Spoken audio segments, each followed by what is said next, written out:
வணக்கம் நண்பர்களே! இன்னைக்கு உங்களுக்காக ஒரு புதிய கதையோட தான் வந்திருக்கேன்.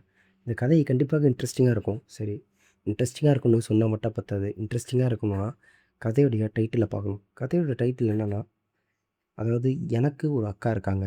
அக்கானா இவங்க எனக்கு கூட பொறந்த அக்கா கிடையாது. எங்க அப்பா 2வது திருமணம் பண்ணாங்க. அதாவது எங்க அப்பா 2வது திருமணம் பண்ண காரணத்தினால, எங்க அப்பா இப்ப எங்க அம்மா இருக்காங்க பாருங்க, அவங்களுடைய முதல் திருமணத்துக்கு பொறந்த பொண்ணு இவங்க. இப்ப எனக்கு அவங்க அக்கா முறையில இருக்காங்க. எங்க அப்பா, அம்மா 2 பேரும் வேலைக்கு போனதுக்கப்புறம் என்ன நடந்துச்சுன்றது ஒரு உண்மை சம்பவ கதை தான் இது. இந்த கதை கண்டிப்பாக இன்ட்ரெஸ்டிங்கா இருக்கும். ஸோ லாஸ்ட் வரைக்கும் ஸ்கிப் பண்ணாம பாருங்க. நம்ம சேனல சப்ஸ்கிரைப் பண்ணாதவங்க சப்ஸ்கிரைப் பண்ணிட்டு போலாம். சரி வாங்க வீடியோக்குள்ள போலாம். என் பேரு ராகுல். எனக்கு 18 வயசு ஆகுது. எங்க அக்கா பேரு சஞ்சனா. எங்க அக்காவுக்கு 22 வயசு ஆகுது. எனக்கும் எங்க அக்காவுக்கும் சுமார் 4 ஆண்டுகள் வித்தியாசம். நாங்க ரொம்ப வசதியான குடும்பம்லாம் இல்ல. நாங்க ஒரு ஏழ்மையான குடும்பம் அப்படின்னு சொல்ற அளவுக்கு தான் இருக்கோம். அதாவது ஒரு மிடில் கிளாஸ். ரொம்ப ஏழ்மையும் இல்ல, ரொம்ப வசதியும் இல்ல. ஓரளவுக்கு ஒரு நல்ல ஒரு ஃபேமிலியா தான் வாழ்ந்துட்டுருக்கோம். அந்த அளவுக்கு பண பிரச்சனைகள் அந்த மாரி எந்த விதமான பிரச்சனைகளும் இல்ல. குடும்பத்திலயும் நிம்மதியா தான் வாழ்ந்துட்டுருக்கோம். இதுதான் எங்கள பத்தியான சிம்பிள் இது. எங்க அப்பா, அம்மா 2 பேருமே கவர்மெண்ட் ஜாப்ல இருக்காங்க. எங்க அப்பாக்கு 40,000 சம்பளம். எங்க அம்மாக்கு 25,000 சம்பளம். ஸோ ரூ. 65,000 எங்க சம்பளம். ஆனா, இதில என்ன பிரச்சனைனா, நாங்க வாழ்றது ஒரு சிட்டில. அதனால எங்களுக்கு அங்க எக்ஸ்பென்சிவே சுமார் ரூ. 30,000 போயிரும். மீதி பணத்த வச்சு தான் நாங்க எங்க தனிப்பட்ட முறை செலவு பண்ணிட்டுருப்போம். நான் வந்து எனக்கு இப்போ 18 வயசு ஆகுதுன்னா, எங்க அம்மா சுமார் 12 வயசுலயே இறந்து போயிட்டாங்க. எங்க அம்மா கேன்சரால இறந்து போயிட்டாங்க. அப்படி அதாவது நான் வந்து பொறந்து ரொம்ப எங்க அம்மா என்ன கஷ்டப்பட்டு வளர்த்தாங்க. நல்லா பார்த்துக்கிட்டாங்க. எனக்கு வேணுன்றது எல்லாமே பண்ணாங்க. என்ன ரொம்ப பாசமா பார்த்துக்கிட்டாங்க. இன்னொரு விஷயம், எங்க அம்மா, அப்பா 2 பேருமே லவ் மேரேஜு. எங்க அம்மா, அப்பா 2 பேரும் லவ் மேரேஜ்ன்ற காரணத்தினால, எங்க அப்பா வீட்லயோ அல்லது எங்க அம்மா வீட்லயோ 2 பேர் வீட்லயும் ஒத்துக்கல.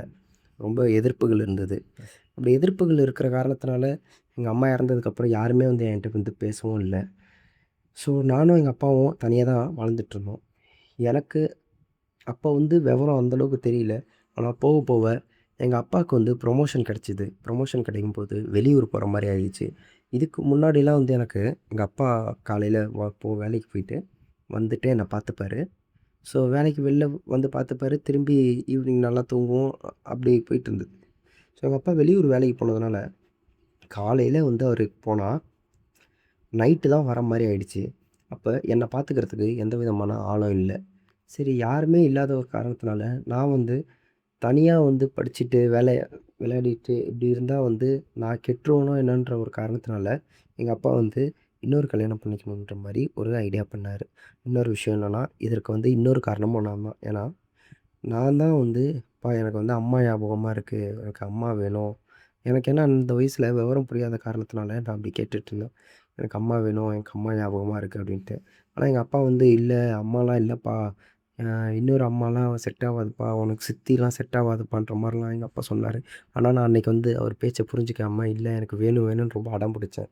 ஆனா இப்ப தான் அதோடைய விளைவுகள் எனக்கு தெரிய வருது. என்னன்னா அப்படி அடம் பிடிச்சேன்.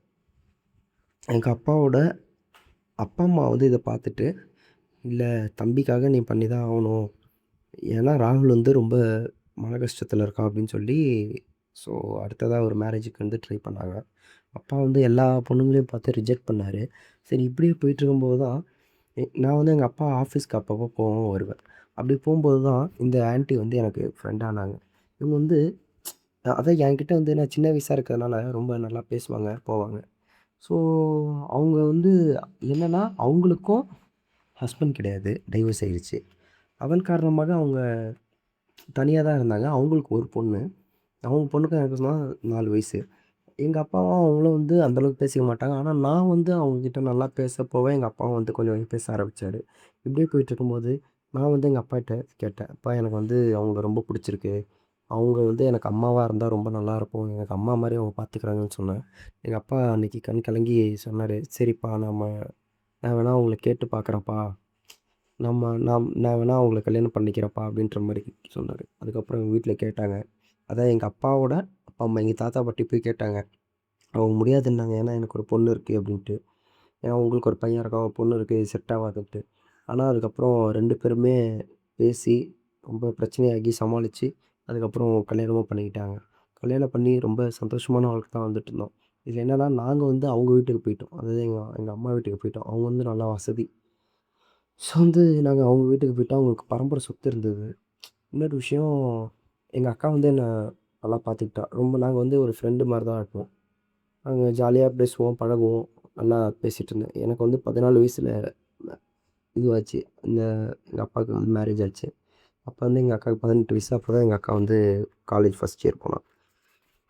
ஸோ இப்படி போயிட்டு இருந்த நேரத்தில போக போக எங்க அப்பாக்கும், எங்க அம்மாக்கும் அதிகமான பிரச்சனைகள் வர ஆரம்பிச்சது. என்னத்துக்கான பிரச்சனைகள்ன்றது எனக்கு புரியவே இல்ல. ஆனா நெறையா பிரச்சனைகள் மாரி வந்துட்டு இருந்தது.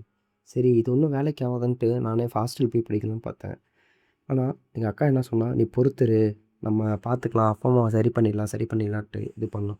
அவ வந்து எனக்கு அக்கானா, எனக்கு இன்னொரு அம்மா மாரி அவ. அவ என்னன்னா, என்ன வந்து எதுவுமே திட்டமாட்டா, அடிக்க மாட்டா.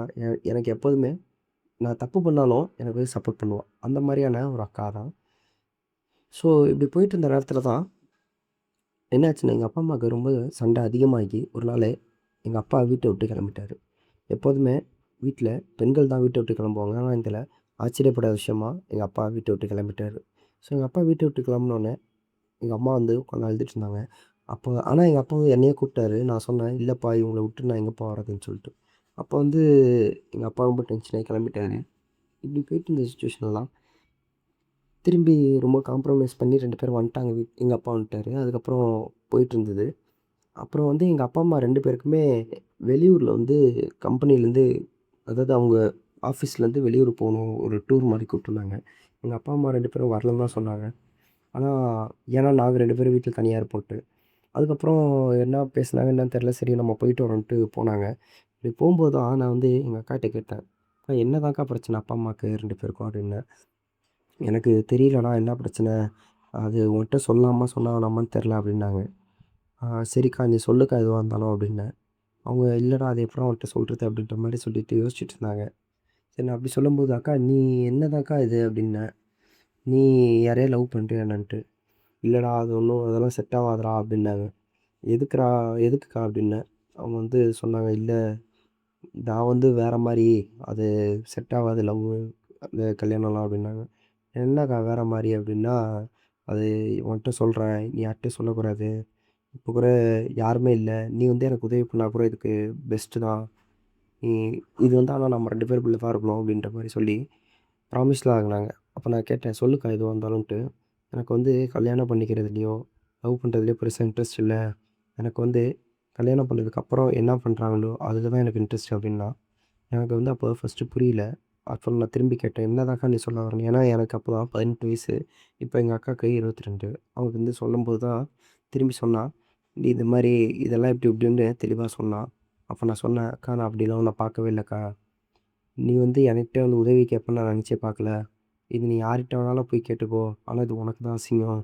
நீ வந்து அடுத்ததா நல்ல பையன பார்த்து கல்யாணம் பண்ணி வாழ்றதுக்கான முயற்சி எடுக்கா" அப்படின்னு ரொம்ப நேரம் தெளிவா பேசி புரிய வச்சேன். அதுக்கப்புறம் "சரிடா நீ சொல்றது உண்மதான்.